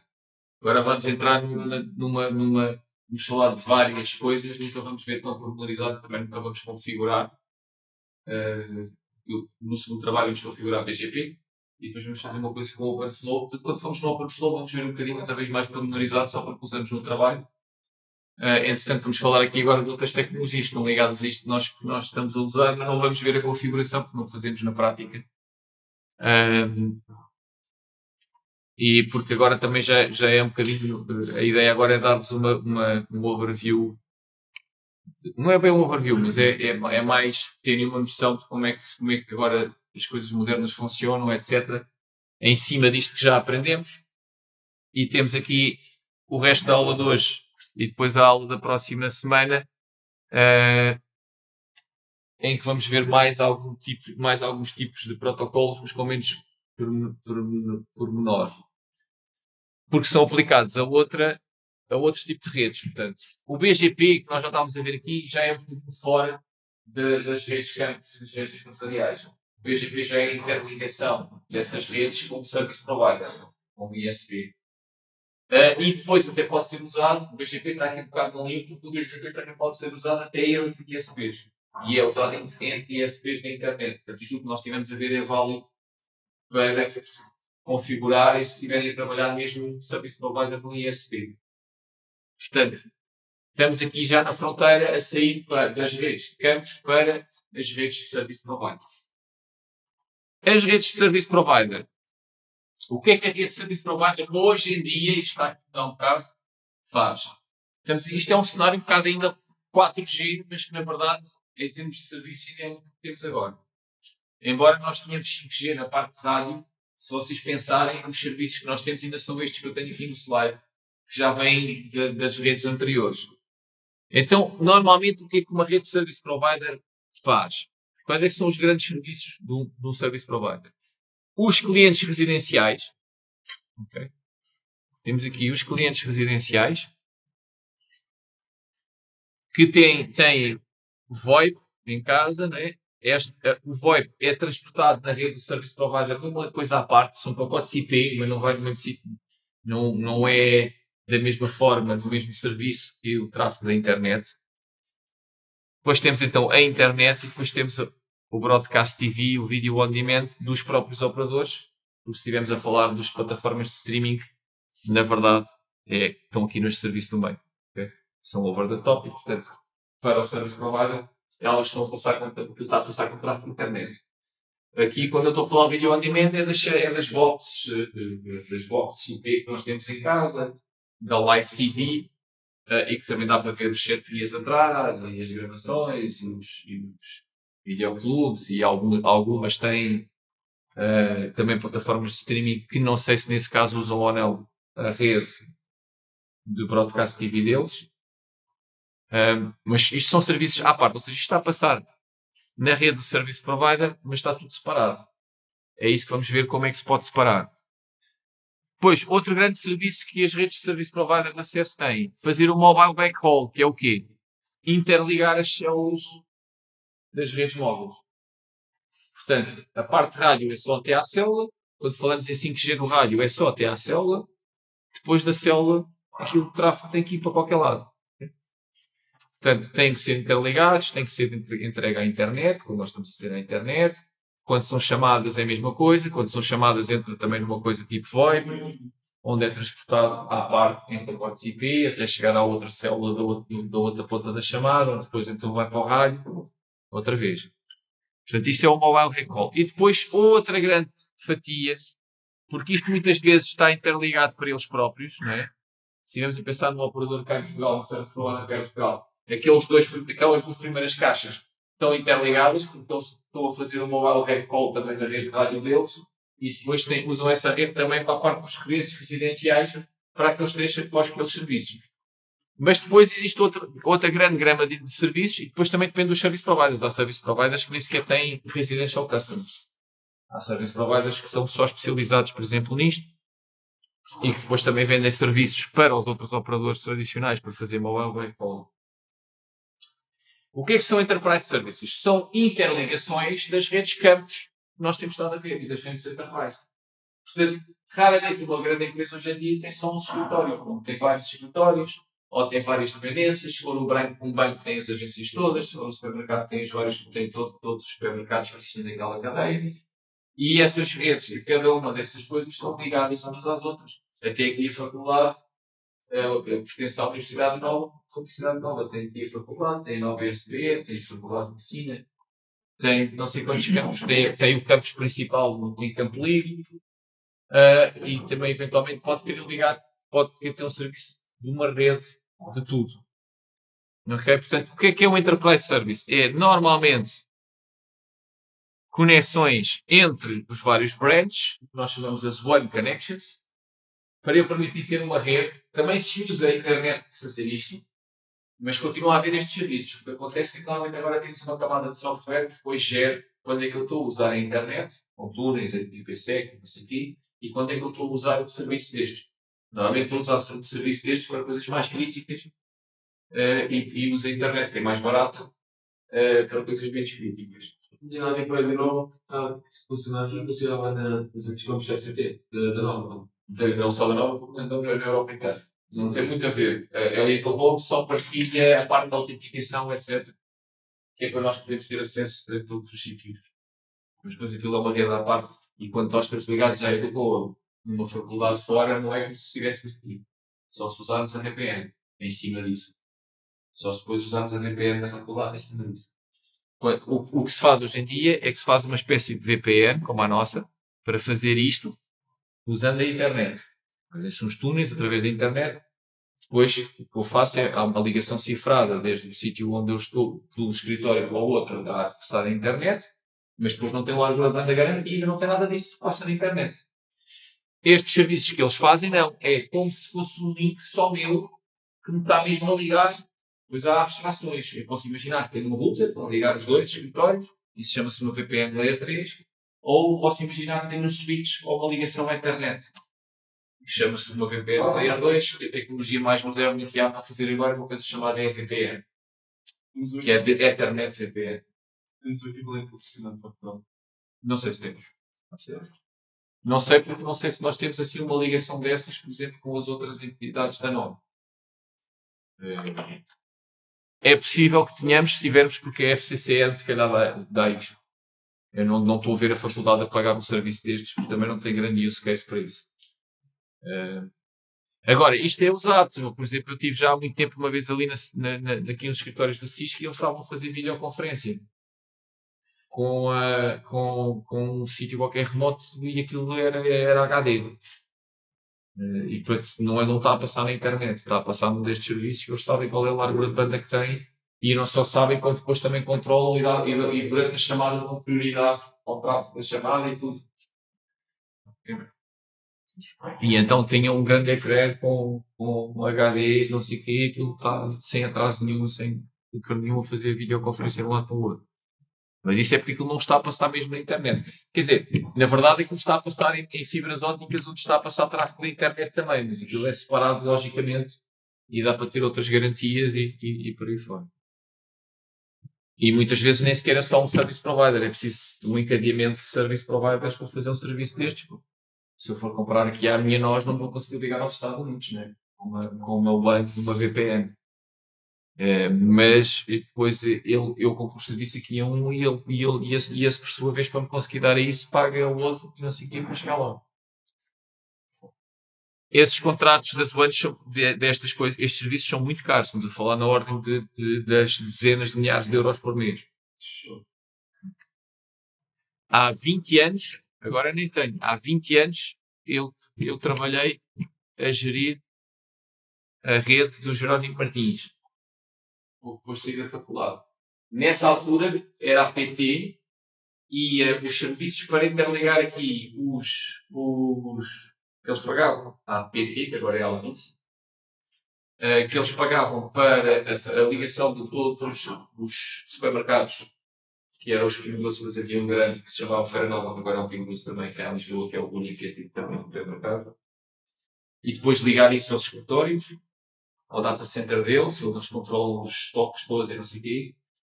E também a ligação dos POS à CIRs. Isso é serviços que eles pagavam e aquilo, já nessa altura, há 20 anos, aquilo era tipo 30 ou 40 mil euros por mês. Ou mais. E depois havia penalizações enormes. Aqueles serviços têm contratos, têm que ter 99,9994% de disponibilidade.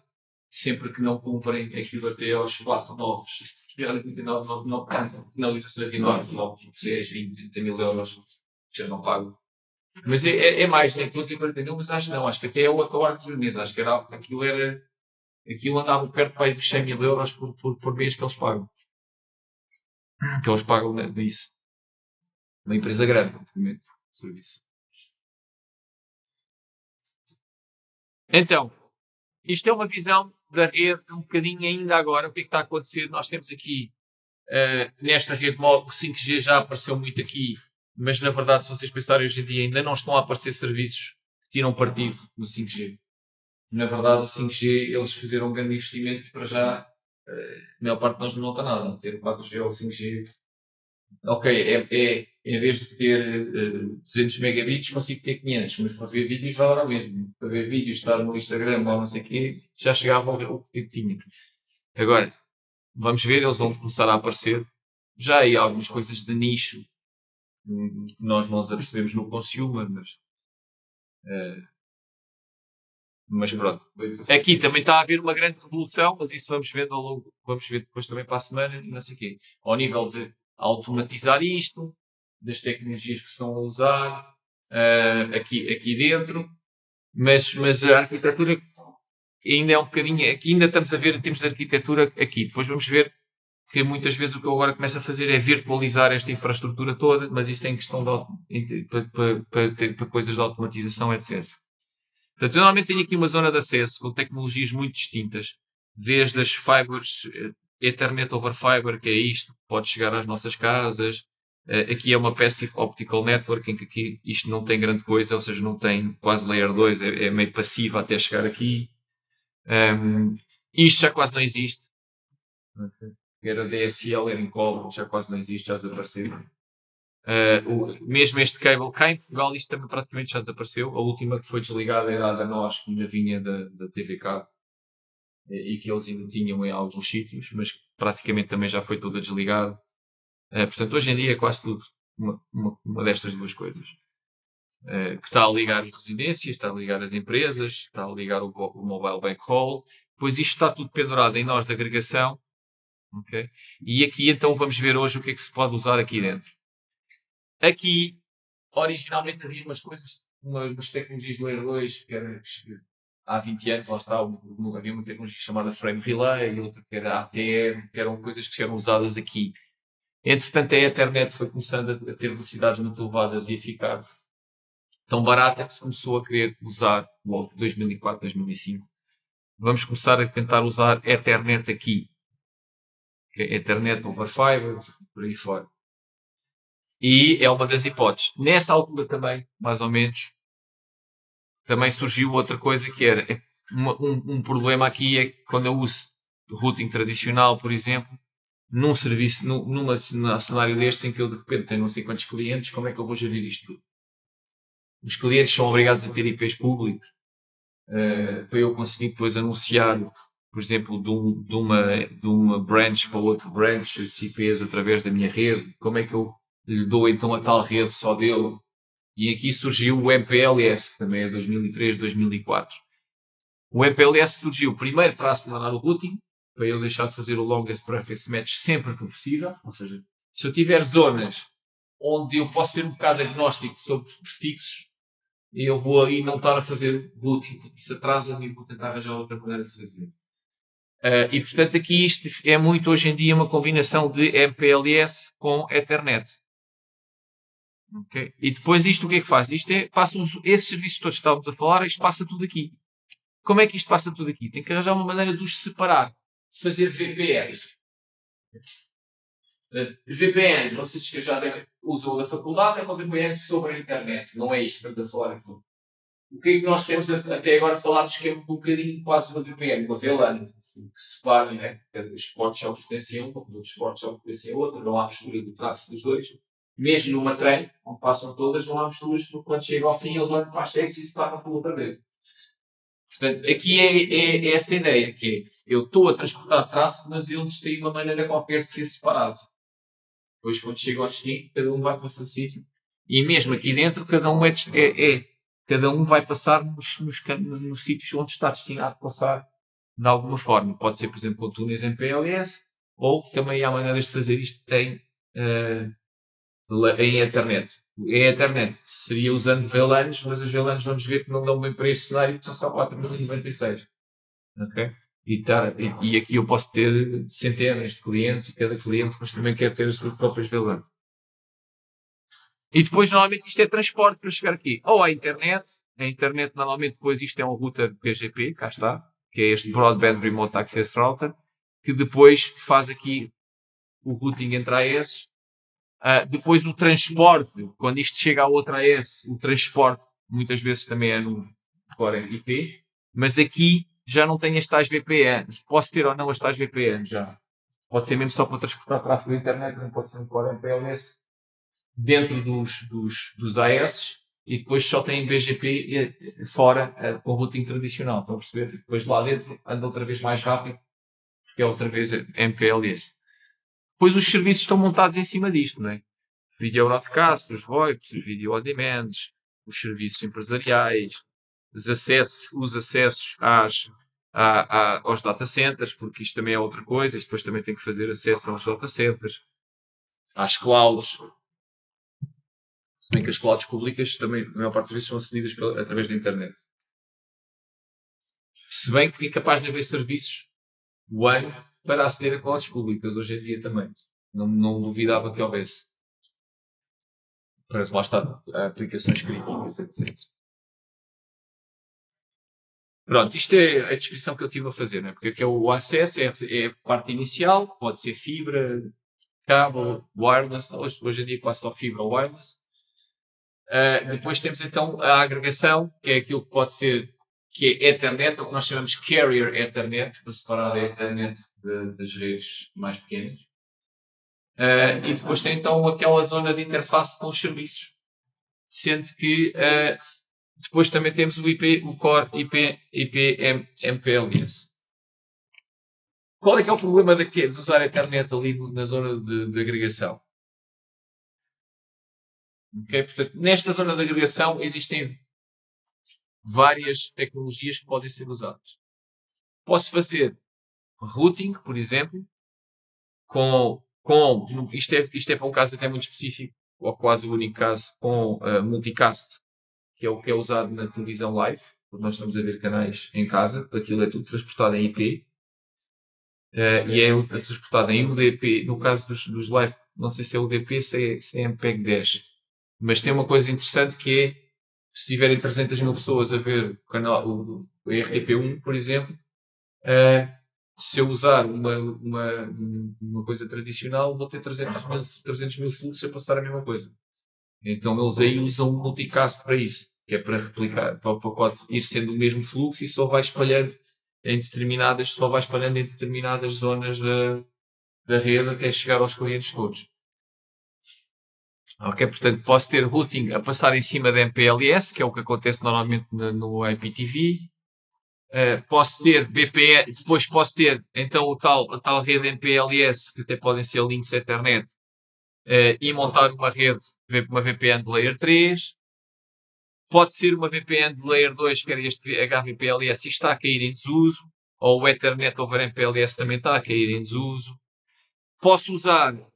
Podia usar diretamente Ethernet com as que nós já conhecemos, que são usadas no Enterprise, e com um, que ainda vamos ver aqui só de fugida, que é o Provider Backbone Bridging, que foi inventado depois, mas mesmo isto também está a cair em desuso hoje em dia. E está a cair em desuso porquê? Porque a tecnologia dominante, o MPLS continua a existir e as Layer 3 MPLS VPNs também continuam a existir.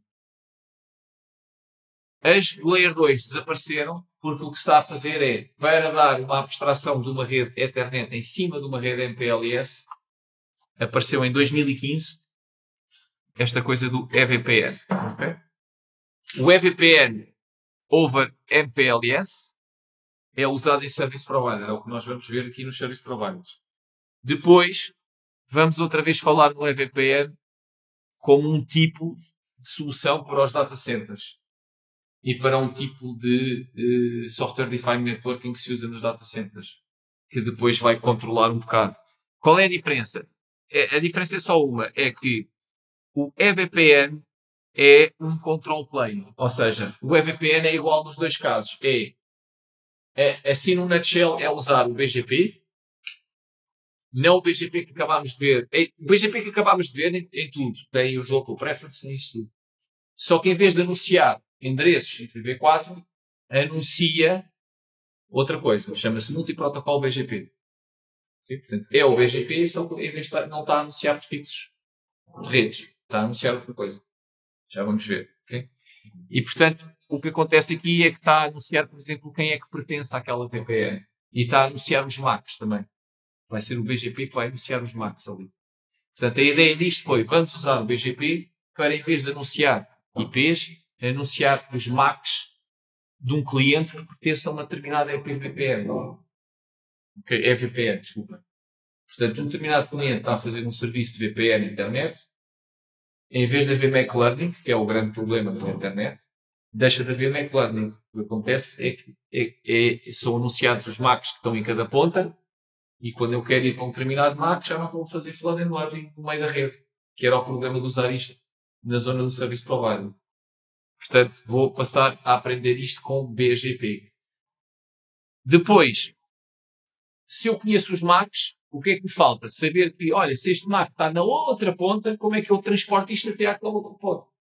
Sem estar a usar a Ethernet tradicional ali no meio. E então aí é que temos no Service Provider MPLS, ou seja, isto vai para dentro de um túnel MPLS, ou este VXLAN, que é o quê? Nos data centers, qual é que é o problema?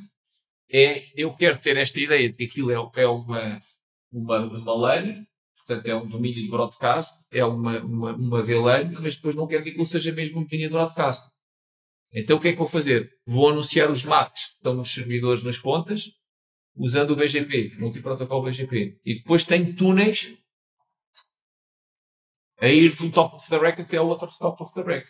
E a rede entre os top of the racks pode ser uma rede Layer 3 com um OSPF. Que já não tem problemas de spanning trees, não tem nada disso. Okay? Uma rede normal, Layer 3, que pode ser configurada muito parecido com o que nós vimos de Enterprise, depois construo os tais túneis VXLAN em cima daquilo, e existem outras possibilidades ainda também, de fazer os túneis, e depois uso o BGP para anunciar os MACs de cada top of the rack, e assim consigo ter uma espécie de Ethernet dentro do data center, mas sem haver flood and learning, nem spanning tree, nem nada disso no meio. Ok? E aqui é exatamente a mesma coisa. Ok? Só. Vocês têm aulas já a seguir. Já deves. É como a gente começa mais tarde, depois começamos a ficar atrasados.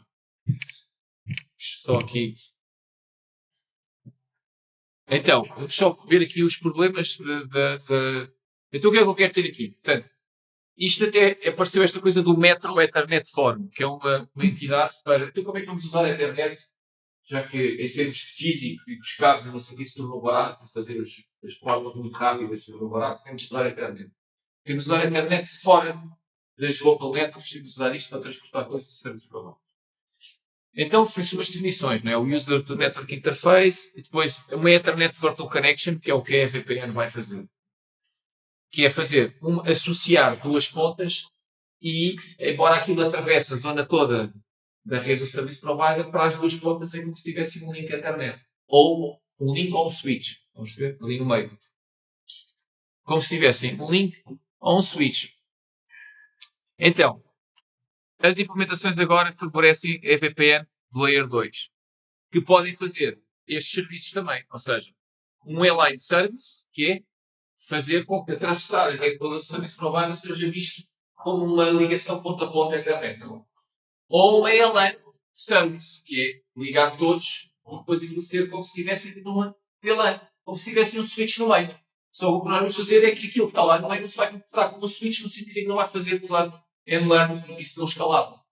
Porque se eu tiver mesh para os que estão fora, ele acha que aquilo é um switch.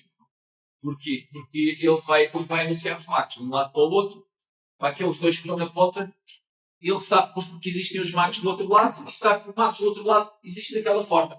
Portanto, os das pontas continuam a fazer o learning normal. Qual é que é o problema?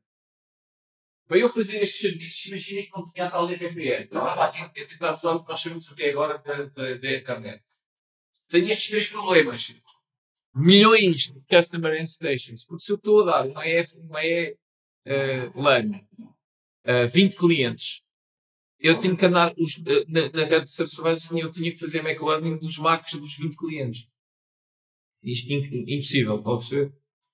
Não tenho Mac tables para isso, não tenho nada. E tenho que andar tenho que ter spanning tree, porque cada vez que aparece uma enquanto eu não sei, tenho que fazer flood para o lado. Então, este era logo um problema que me corta as ligações redundantes, não as posso ter, e também é quase impossível ter um novo Mac table, aqueles Macs todos que implicaria ter se eu usasse a internet normal. Depois, a internet normal também para cumprir os Service Level Agreements também não é boa, porque eu não consigo ter garantias de meus largos de bandas nada. Nem sequer numa face de uma convergência rápida quando falha um link. Depois, a internet não tem ferramentas com pings, traceouts para fazer com frames de internet. Não existe. Portanto, tudo isto se tentou definir. No MEV. E o que é que se tentou fazer? Primeiro, nós tínhamos as VLAN stacks básicas, que já tínhamos, só dá para fazer 4096 VLANs. Portanto, uma primeira abordagem da internet normal, para além do problema de ter que aprender os MACs todos dentro da rede de Service Provider, eu só podia, no máximo, ter 4096 clientes diferentes e cada cliente só podia ter uma VLAN. Se eu fizesse as 4096, para Deus não podia. Então, o que é que aconteceu? Houve uma primeira tentativa que foi o QNQ. O QNQ era, então vamos acrescentar uma tag nova. Okay? Vamos acrescentar uma tag nova. Portanto, eu já posso ter, o meu cliente pode ter as VLANs 4096 dele e eu depois tenho 4096 para separar clientes aqui. Okay? E então, é mais uma tag que está lá na frente da internet, no standard. O standard simplesmente pôs lá mais uma tag. As bridges do provider só olhavam para a tag fora. No entanto, teria que aprender os MACs, não é mesmo? Os MACs dos clientes. Porque chega aqui uma coisa, o que ele tem que saber é, primeiro, sabe qual é a VLAN do provider, e então sabe que tem que enviar para as portas todas de 200. Mas tem que aprender que o MAC da origem desta frame está neste porto na Service LAN 200. Este MAC ainda é o MAC aqui do cliente. Portanto, continuava a ter o problema destas bridges dos servidores terem que olhar para os MACs, terem que fazer mapeamentos com os MACs, porque fazem o flood learning normal com os MACs dos clientes também não escalavam. Embora isto já desse para 16 combinações, continuava a ter 16.7 milhões de combinações, continuava a ter um problema grave, que é estes continuavam a ter que aprender os MACs dos clientes todos. E estamos a falar, isso é ter um cliente e eu ter que aprender um Mac de um computador do escritório, né? Para ele saber que aquele Mac está aqui, quando depois na prática, ainda por cima, porque eu tinha carradas de Macs todos a sair pelo mesmo porto. Né? Pelo mesmo porto tem milhares ou milhões de Macs. Então o que é que se fez? Segunda tentativa. Deixa eu despachar aqui os legacy. Segunda tentativa. 802.1AH, Provider Backbone Bridging. que é o quê? Então vamos fazer isto em esteroides, que é, vamos fazer uma backbone VLAN, uma VLAN para a parte do Service Provider. Vamos acrescentar a isso um identificador para os serviços, que é para ter mesmo maneira de separar muitos clientes. E agora como é que eu me vou livrar de ter que aprender os MACs dos clientes? Vou fazer uma espécie de um túnel Ethernet. Ou seja, vou acrescentar um segundo cabeçalho Ethernet só para a parte do Service Provider. Ou seja, nós começamos com uma frame normal. Tem Destination Address, Source Address, os MACs, certo? E tem a VLAN, lá do cliente. Nós sabemos. Pode passar numa ilha AD, mas vamos imaginar até que não. Nem sequer vão ter esta Service VLAN. Portanto, chega aqui uma frame normal. Aqui. O que é que ela vai fazer? Aqui vai ter que haver uma configuração que diz, ok, este cliente tem um determinado Service ID e é transportado numa VLAN de backbone que eu diga 100. E então vou meter a frame, se imaginar que isto não está cá, estou a ver, a frame original é metida aqui dentro. Isto é a frame original, o que é que eu vou acrescentar? Ok, chegou neste porto, este porto está configurado, que é deste serviço, então leva com este Service ID. E depois tem outra configuração que diz, este Service ID é transportado por esta backbone VLAN. Ou seja, isto passa a ser uma combinação. Estão a ver? Service ID depende só naquele porto, que o porto que pertence àquele serviço é do Service ID. Depois tenho uma segunda coisa que diz, este Service ID é transportado por esta backbone VLAN. Isto quer dizer que eu tenho 4094 backbones VLANs, mas depois dentro de cada backbone VLAN posso transportar não sei quantos ICs diferentes. E consigo fazer a separação. Ok? Então, numa das 4096 backbone VLANs eu meto isto, que é a que eu defini que transporta este IC. E agora vou meter dois endereços MAC novos. Que são o da bridge onde isto entrou, como source address. Vou ver aqui. B2 é a bridge onde isto entra, é o source address. E neste caso, como é a primeira vez que aparece, é um unknown unicast. Como é um unknown unicast, o que é que eu tenho que fazer? Tenho que enviar para todas as portas da BVLAN. É o que o switch normal faz, certo? Então aqui vai com um broadcast address, ou group address, daquela backbone VLAN. E, portanto, isto vai parar a todas as que pertencem àquela, a que têm aquela backbone VLAN. E aqui ele já vai guardar uma coisa, que é para quando vier ao contrário, já não é unknown, já passa a ser known unicast. O que é que eu vou guardar aqui? Estas sim vão guardar um mapeamento. Vão guardar o quê? Que este source address, aqui o seu, está acessível onde? No porto onde isto entrou e pertence a este IC. Certo? E está nesta backbone VLAN. Quando agora aparecer depois uma outra, mais à frente, já aparecesse uma coisa que já tinha acontecido isto antes, ele em vez de pôr G3, já não punha G3 porque tinha lá guardado que aquele C4 estava especificamente na backbone não sei o quê. Ou seja, os únicas que ainda aprendem MACs de clientes são as de entrada. As do meio já não precisam. As do meio já só vão olhar para estes MACs aqui. Mas, estes aqui podem ser switches normais no Provider Backbone Bridging. Porquê? Eles nem sequer sabem que existe esta complicação para aqui. A única coisa que eles olham é para estes dois MACs ao início. Eles olham para estes dois MACs e para esta VLAN. E isto é uma frame Ethernet normal.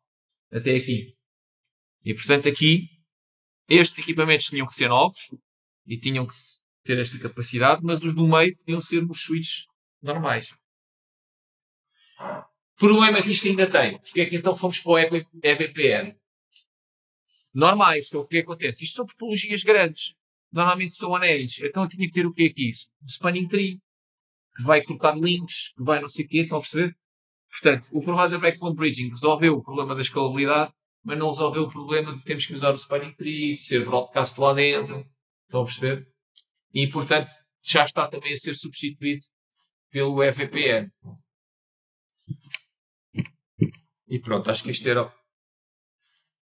Vamos só terminar aqui com este exame. Então, desafios que todas estas tecnologias que estão a se tornar legacy continuam a ter. Ou seja, o data plane continua a ter que fazer backlearning. Seja no cliente, seja no provider backbridging, só da parte do service provider, que já é melhor em termos de escalabilidade de escala, mas, não obstante, continua a fazer backlearning lá no meio. Continua a haver flooding de unknown unicast, broadcast e multicast, que é a sigla do BAM, Traffic, nas redes de Web. Portanto, continua a haver um domínio de broadcast, continua a ter que haver spanning tree protocol ou outra coisa qualquer do género. Ok? Portanto, continua a haver links que têm de ser bloqueados, continua a haver slow convergence after failures, mesmo com o provider backbone bridging. Ok? Portanto, quando começa a ser muito grande, mesmo o provider backbone bridging consegue resolver o problema da escalabilidade em termos dos marcos, mas não resolve o outro problema de termos na mesma o McLearning lá no meio. O que temos é um McLearning que é só dos MAC addresses das BEPs, mas se aquilo for uma rede grande, continua a ser um McLearning numa zona grande, continua a ser um spanning tree numa zona grande, que não é bom. Então, a solução moderna é aquela que eu já falei ao início, que é usar EVPN, que faz o quê? Basicamente, qual é o problema? O problema é o data plane da Ethernet. Foi feito para ser plug and play, né? E interessa que seja plug and play nas redes pequenas, que é porque os utilizadores não são power users, etc. Não há nos televisores, eu quero comprar um switch para ligar e colocar rapidamente. E se for, também tem quer poupar custos, não é? Que as pessoas precisam para gerir aquilo.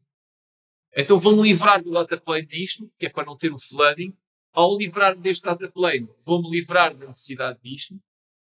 E vou também, indiretamente, deixar de ter o problema disto não ser escalável por causa dos block links e de tráfego broadcast. Então, qual é que foi a aproximação? Preciso de outra coisa. Como é que eu vou aprender onde é que os MACs estão? Vou usar multiprotocolo BGP. Okay. É isto que a VPN faz. Vou usar BGP para anunciar os MACs. Imaginem o provider backbone bridging, só que agora as BEPs, em vez de terem que aprender aqueles mapeamentos e depois as outras do meio aprenderem os MACs delas, não é? Não. O que eu vai dizer é, olha, eu tenho estes MACs destes clientes, deste cliente, e vai anunciar isto com o BGP naquela zona do meio, e que ele vai chegar às outras fronteiras, e quando a fronteira é naquele serviço, ele sabe que, olha, para chegar a este MAC, o que é que eu tenho que fazer? Tenho que, de alguma maneira, ir parar àquela que me anunciou isto. E agora, o ir parar àquela nos service providers é através de uma rede MPLS, usa-se MPLS. No data center vai ser pelo tal VXLAN. Mas a ideia é a mesma, depois vou ter que ter um data plane que suporte isto. Ok? Portanto, o control plane é o BGP que vai iniciar. Onde é que está o cliente X e os MACs dele? Como é que agora, quando chega uma frame, que é para ir para aquele cliente, ele vai parar a essa ponta no service provider através de um túnel MPLS. Pronto, e ficamos aqui. Depois para a semana começamos então, agora fazemos a paragem aqui, que é para vermos então, já que hoje em dia, mesmo a Ethernet nos service providers vai usar MPLS por baixo, já ninguém quase usa o provider backbone, ninguém quer ter o falho de não sei o quê. Então vamos fazer a agregação sempre com uma rede de PLS e quando eu quero ter a Ethernet em cima disso, faço a VPN em cima daquilo. Então depois vamos ver. Então agora tem-se um data plane e um control plane? Tens sempre. Em todas as redes tens um data plane e um control plane. Sim, não, digo, mas antes, no caso fizesse learning pelo data plane. O data plane aqui é também normal. O data plane são só as MAC-tables. E depois o data plane é um mecanismo do learning. Aqui é mais complexo, tem um data plane que em vez de ser MACs é o label switching. Sim. Mas o label switching é que é o data plane, porque aqui quando se fala de data plane é os labels até já estarem estabelecidos, porque agora vamos ver que vai haver uma outra questão aqui que é como é que eu construo os túneis MPLS. Para o FPN é independente, é indiferente. Mas existem várias maneiras de construir os túneis MPLS. E aí também há uma coisa que está a evoluir, que é que está-se a deixar de usar o L, quando vocês falam em RIP, se calhar eu falo do LDP, do RSDPT e não sei o quê. Aqui também vamos falar por alto. Também não vamos entrar em pormenores para vocês não incentivo. O MPLS. Mas o LAPI não se está aqui em SUS também. Agora usa-se uma coisa que se chama Segment Routing. E eu vou mostrar aqui um bocadinho também no final, no resto desta aula dos service providers. Que é uma maneira só diferente de distribuir, de fazer os labels. Sim. Para fazer os túneis MPLS. Também tem algumas vantagens. E agora, nas redes de service provider modernas, esta zona de agregação está a convergir. Em vez destas soluções todas que apareceram transitoriamente, e uns faziam PBB, e outros faziam QQ, e depois alguns ainda implementaram uma coisa que era para se livrarem do spanning tree. Houve uma coisa que apareceu que é o Short Path Bridging. Também já nem vale a pena ensinar, porque como está tudo aí para o EVPN, já não vale a pena. O que é o Short Path Bridging? Lembram-se que o ISS troca os hellos aqui, frames da internet. Sim. Então lembraram-se de fazer assim. Então, olha, em vez de termos MacBurners, vamos usar o ISS. Porque o ISS, como não precisa de pacotes IP, o SPF usa pacotes IP, mas o ISS não. Então vamos pegar, até podemos usar as mesmas implementações, e ele, em vez de anunciar IPs, anuncia MACs. E surgiu um standard, até chegou a ser standard, que chama-se Shortest Path Bridging. E isso livra do spanning tree. Só que, entretanto, começou a aparecer o EVPN para os data centers, porque para os data centers o Shortest Path Bridging não era assim solução também por ir além. E depois aqui começou então, olha, nos data centers andam a usar o VX, inventaram o VXLAN e outras coisas. Nós aqui até temos túneis à borda, porque temos redes MPLS, que é uma tecnologia que está estabelecida. Então vamos simplificar isto tudo. Já temos MPLS, já temos o BGP, também vamos ver que era usado, que é o que vem aqui a seguir. Já era usado, o BGP já era usado para as VPNs de Layer 3, em MPLS. Então temos aqui uma solução que é muito parecida com o que já temos há anos para o Layer 3, de Layer 3 VPNs, vamos fazer uma coisa parecida para suportar. Também já se tentou fazer aqui no VPLS, que era uma coisa que existia aqui no meio, Legacy. Este VPLS já usava o BGP para tentar fazer uma coisa parecida com o EVPN. Só que tinha muita configuração ainda manual, e o EVPN é mais simples e é mais fácil de configurar e de manter. É quase uma versão simplificada aqui do VPLS.